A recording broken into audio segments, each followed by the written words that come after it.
Ey xudo, 32 ga kirib ham brashni ukladka qilishni o'rganolmayman deb o'ylamagandim. Qoidasi bo'yicha qildingmi o'zi? В смысле qoida? Aylantirdim, ketdim. Shunga ham aylanib qolyapti-da. Avval brashni sochingni o'ragan tarafga teskari qilib sochingni yech. Davay, xo'p, men ham sen bilan birga qilaman. Birinchi soch bo'lagini olganda tarab ol. Faqat taralgan sochga qilamiz. Bunaqa ukladkaga termozashita shart. Keyin brashni avval shunaqa ushab, issiq havo bilan bir isitib olamiz. Yana tiqilib qoldi. Brashni sochingni o'ragan tarafga teskari qilib sochingni och. Keyin jingalak qilib olish uchun brashni cholkaga parallel burchakda ushab, sochni bir marta aylantirib olamiz. Keyin sekin ham aylantirib, ham pastga tushiramiz. Cholkaga parallel burchak ostida sekin aylantirib, shu payt o'zida pastga qarab tort.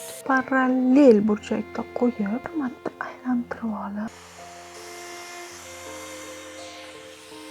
Ну вот, шикарно. Bunaqa metodda 10 minutda soching quritib olsang bo'ladi. Plus soching juda yengil va tabiiy jingalakdek ko'rinadi.